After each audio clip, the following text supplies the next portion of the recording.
मेरा नाम अतुल सुभाष है। मैं तकरीबन 34 साल का हूँ, बैंगलोर में रहता हूँ। आज मैं सुसाइड कमिट करने जा रहा हूँ। इसका कारण 5 लोग हैं। मैं अपने माँ बाप भाई से हो सके तो माफ करना, जिस उम्र में मुझे अपने मम्मी पापा का सहारा बनना था, उस उम्र में उन्हें हमेशा के लिए दुख देके जा रहा हूँ ऐसा।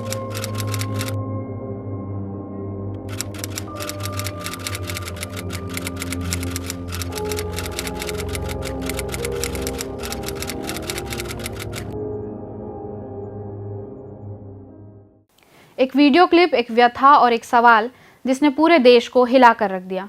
अतुल सुभाष, एक प्रतिभाशाली बेंगलुरु बेस्ड एआई इंजीनियर ने अपनी जान दे दी और दुनिया को एक संदेश दिया, न्याय अभी बाकी है। यह मामला सिर्फ एक व्यक्तिगत त्रासदी नहीं है, बल्कि यह हमारे समाज की गहरी समस्याओं को उजागर करता है। नमस्कार, हर बात में आपका स्वागत है। मैं हूं ममता मानकर। बेंगलुरु में एआई इंजीनियर के तौर पर कार्यरत अतुल मूल रूप से यूपी के रहने वाले थे। सुसाइड के पहले बनाए वीडियो में अपनी पत्नी और ससुराल वालों पर गंभीर आरोप लगाए और न्यायपालिका पर भी सवाल उठाए।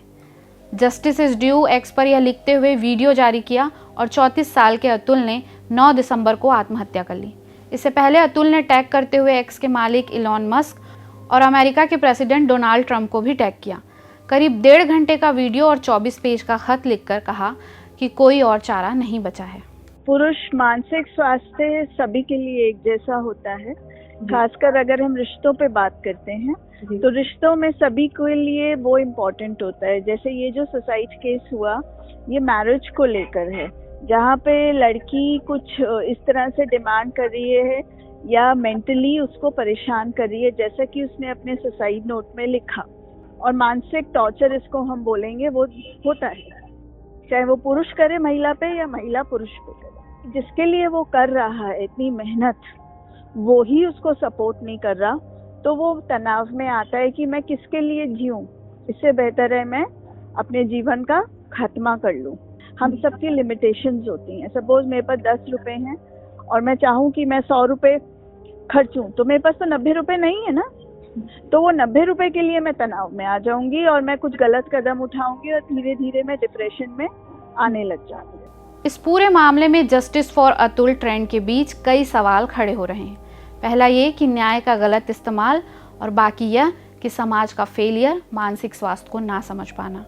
यह सामाजिक परंपरा सी बन गई है कि जब भी कोई बड़ी घटना हो तब या तो पुरजोर विरोध किया जाए या फिर ढेरों बधाई व अभिनंदन की पेशकश कर दी जाए। इस बीच हम सब उन सारी कमियों खामियों को नज़रअंदाज करते चले जाते हैं जिसके कारण यह घटना घटी। इस बीच आप पाएंगे मी टू मूवमेंट के साथ ही महिलाओं के विरोध में एक सुर जिसमें बड़ी तेजी आई है। ये किसी बाढ़ की तरह है जहां एक पितृसत्तात्मक सोच को डिफेंड करने की होड़ लगी है। जबकि अतुल सुभाष की आत्महत्या के मामले में हमें यह समझने की ज़रूरत है कि यह कठिन समस्या है जिसके पीछे कई कारण हैं। सबसे पहली बात ये, यहाँ सिस्टम का तो पता ही है, लेकिन वे अपवाद यानी वो सारी कमियां खामियां जीत जाती है और फिर से एक लीपापोती वाला ब्लेम गेम उन सारी कुंठित मानसिकता को छुपाने में लग जाता है। तब आप ये भूल जाते हैं कि ये वही देश है जहां दिल्ली का निर्भया और कोलकाता रेप केस जैसी बर्बरता हुई है। कोई भी कानून का दुरुपयोग तो होता ही है, और दुरुपयोग कौन करता है? मुझे लगता है दुरुपयोग वो करता है जो ये समझ पाता है या जानता है कि वो अगर इसका दुरुपयोग करेगा तो उसको कुछ होगा नहीं। एक तरह की सुरक्षा होती है, शायद आपका कनेक्शन रहता है, आप पुलिस में किसी को जानते हैं, आप जजों को जानते हैं, आपके पास बहुत पैसा है, आपके पास कनेक्शन है, तो आपको लगता है कि आप इसका दुरुपयोग करेंगे तो आपके साथ कुछ गलत, मतलब आप पकड़े नहीं जाओगे।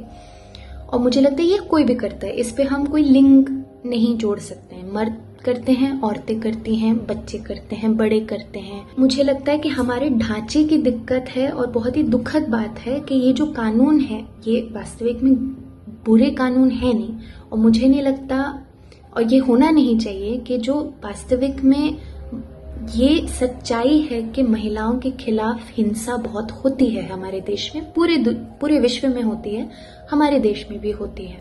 खैर, इस पूरे मामले में भी यही हो रहा है। सालों से अतुल परेशान थे। क्यों थे?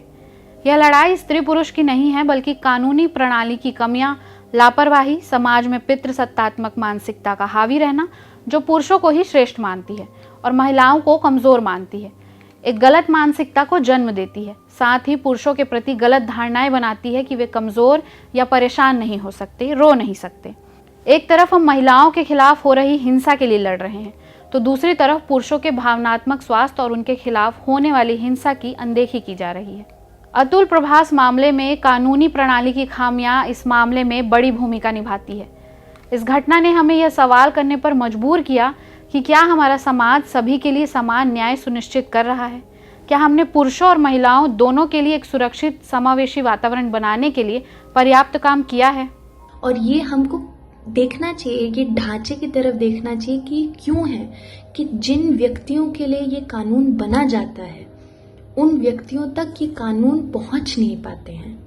और ये जो हमारा जो ढांचा है, इसमें जो पुलिस प्रशासन है, जो जुडिशरी है, जो सब हैं, ये सब भ्रष्टाचार से रोगित विभागें, मतलब ये भ्रष्टाचार से रोगित स्थल है जहाँ पे बहुत होता है भ्रष्टाचार। और उसकी वजह से किसी को हरास करना, किसी का केस आगे बढ़ाना, किसी का केस पीछे करना, किसी पे ज्यादा दंड देना, ये सब लोगों के लिए एक आसान प्रक्रिया बन जाता है।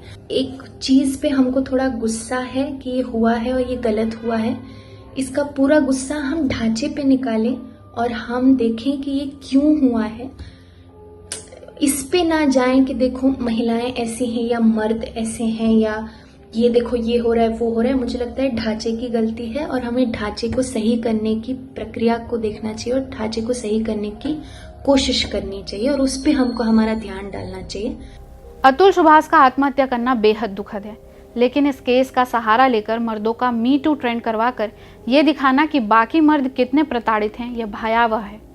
कानून का गलत इस्तेमाल होता है, लेकिन कुछ उदाहरण देकर महिलाओं से जुड़े कानून पर सवाल खड़े करना या महिलाओं के विरुद्ध होने वाले अपराधों को फर्जी बताने की कोशिश कहीं न कहीं अपराध को प्रोत्साहित करना ही है। किसी एक आत्महत्या की आड़ लेकर महिलाओं के खिलाफ होने वाली पूरी हिंसा को नज़रअंदाज नहीं किया जा सकता। विज्ञान हो या समाज, अपवाद हर कहीं होते हैं, लेकिन अपवादों से कोई निष्कर्ष निकालना हमेशा अवैज्ञानिक माना जाता है। यह मामला कानून का गलत इस्तेमाल और एक खराब शादी तक का है। 120 तारीखें, 40 बार कोर्ट के चक्कर और जज की घूस की डिमांड। कायदे से बात तो न्यायिक व्यवस्था पर होनी थी। हर बात में फिर होगी बात।